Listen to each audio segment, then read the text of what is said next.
Hey there everybody, Eric from Outer Limitless coming at you today with another video. Now in a prior video, we took a look at this Hydra Knives Buzzard. So here you'll see a special edition in the color copper. The one we took a look at the time was a satin finish, but this knife is great. It's something that for me has made it into a ton of different kits. I've used the Buzzard in a number of different occasions and I like it very much. So the people at Hydra Knives reached out to me to see if I'd be interested in taking a look at one of their newest models. So having liked the Buzzard so much, I said absolutely. And today we're going to take a look at this Hydra Knives Openfield. Now this Openfield is constructed out of Nylox, which is basically an upgraded D2 tool steel.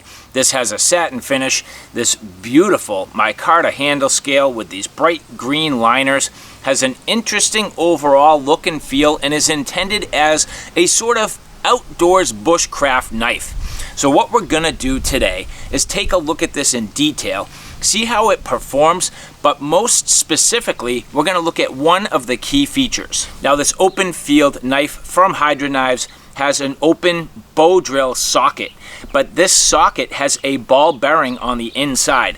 So if you've ever seen a Bowdrill fire, if you've ever seen a friction fire using a bearing block, this is intended on being a bearing block, but the fact that it actually has ball bearings on the inside means it should have an overall reduced friction. Now I have to admit, I'm not the best at making a Bowdrill fire. I've tried it in the past, I've been moderately successful. So keep in mind the fact that today, this is not so much about my ability to successfully make a Bowdrill fire, but more about the overall experience using the knife to prepare the kit and also using it as a bearing block for that Bowdrill fire kit. Now at this point, I have a ton of work to do, and if you're interested in seeing a little bit more about what I'm about to talk about, do me a favor, stay tuned.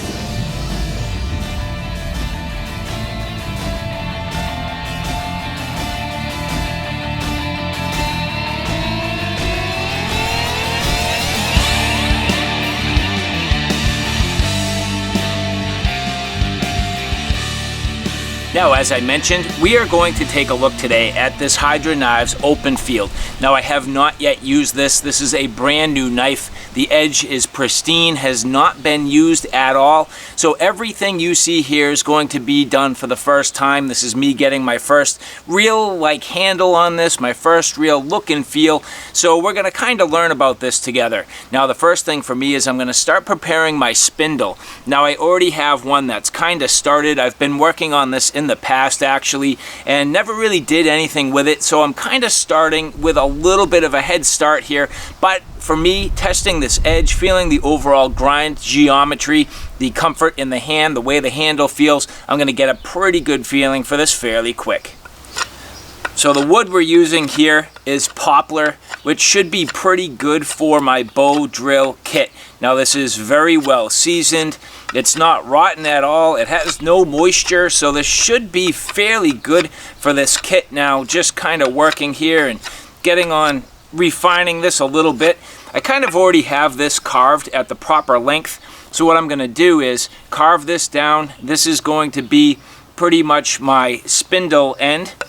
And then I'll cut this off and round that out, and that will be what goes down onto the hearthboard. So I'm already in reasonable shape. I just kind of need to tighten this up a little bit, get a little bit smaller in overall diameter, be a little more efficient and round it out, but this will give me a good opportunity to use this Openfield.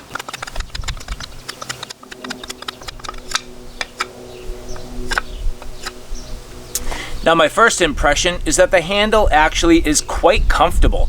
It is stout, which the nice thing is it really fills out my hand. So if you look, the handle's not really the longest, but it's definitely stout and it barely makes it. I have pretty much a large size hand and barely makes it where my hand fits right in there. However, the way everything is nicely contoured, it's very comfortable. I was a little bit nervous at first. I felt as though this might not work for my hands, but it definitely does. And the good thing is, even though this handle is not the longest, The actual handle scale material is long enough that no matter where I grip it, I am onto the scale material. I'm not falling off onto the tang of the knife, and that's a good thing. Everything is very well machined, extremely flush, nice and contoured and comfortable, rounded out, and feels great in my hand. I very much like the way this knife feels. So as I continue to work here, one of the things that I did want to mention is the fact that if you've watched my channel, you know that in the past I've talked about different pieces of gear, different things that I've used where I really like to test it in a controlled environment. And that's sort of what this is. I mean, I'm just here sitting in my backyard. You know, for me to do something like this, it's hard because I'm trying to fit it in with the rest of my schedule. I'm trying to fit this in with the rest of my life. But at the same time, I also don't want to commit to going too far out of my way to try something that may or may not work. And then I find I'm out in the middle of the woods somewhere trying to really get things going. You know, I'm pulling together what resources I have available, and it may not be ideal. And if that's the case, I'd kind of rather learn those lessons here in a controlled environment, and that's sort of what this is. So granted, again, I'm just doing this in my backyard, but at the same time, I'm really trying to get a feel for this knife, test it out, and see whether or not it's a viable option. So a little bit more discussion on the carving. You'll see now that I'm kind of getting in a little bit deeper into the wood here. Definitely very well controlled, feels good in the hand, has pretty good edge geometry.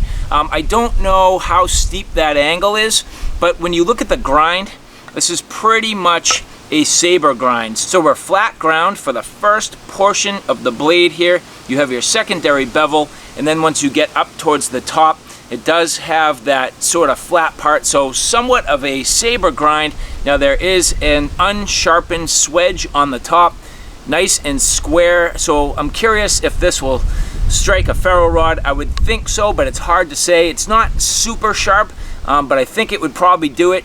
A little bit of squared off jimping here. So generally speaking, a nice shaped blade.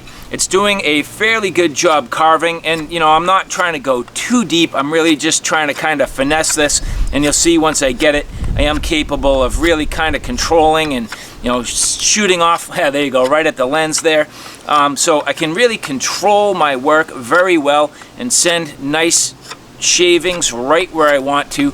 So in that regard, I'd say this is quite comfortable. So now you'll see as I get in towards the end where I'm really trying to get this spindle whittled down for the bearing block. Need to take a little bit healthier chunks here. So applying a little more pressure. Now, of course, at this point, it's going to change the way the knife feels in my hand. So I'm just trying to kind of feel it out, see if there's any hot spots. Now, you'll see that my grip is naturally kind of moving up towards this ricasso and finger guard area. It's a little bit sharp in here, not too bad. That's just a little bit of a hard edge so that I can feel it. Now, it's not making too much of a hot spot, but that for me is something I need to pay attention to. So that spot right there, right on the edge of that scale, is not quite rounded out. So I just need to be a little bit mindful, a little bit careful, but my grip naturally at this point wants to land right there while I do some of this harder carving tasks. So anyway, just an observation and something for me to pay attention to. Now, of course, the further and further I get, I need to start paying attention to the overall diameter here. So working to the point where it will fit in this bearing block. Now, I'm not sure exactly what that means yet, but I'll keep working at it until I can see how that fits. So as you can see here, now I'm getting quite close to the proper diameter. I need to be a little more careful with my carving, not to go too small.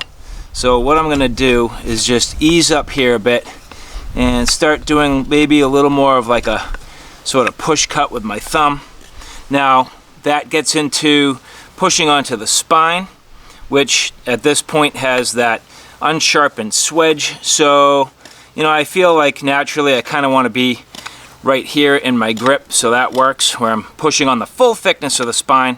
So that's not a problem, and it's not too sharp where it really is bothering me at all. So I'm going to try to get this to where it's the proper diameter to fit in here, kind of like a nice long thin, almost like an axle in a way, if that makes sense. And then we'll see what happens. So just being a little bit patient here, taking my time. You know, I'm this far. I don't really want to blow it, so better off taking my time, going slow, and then we'll see how we do. So I'm going to keep working this a little bit, and we'll come back shortly.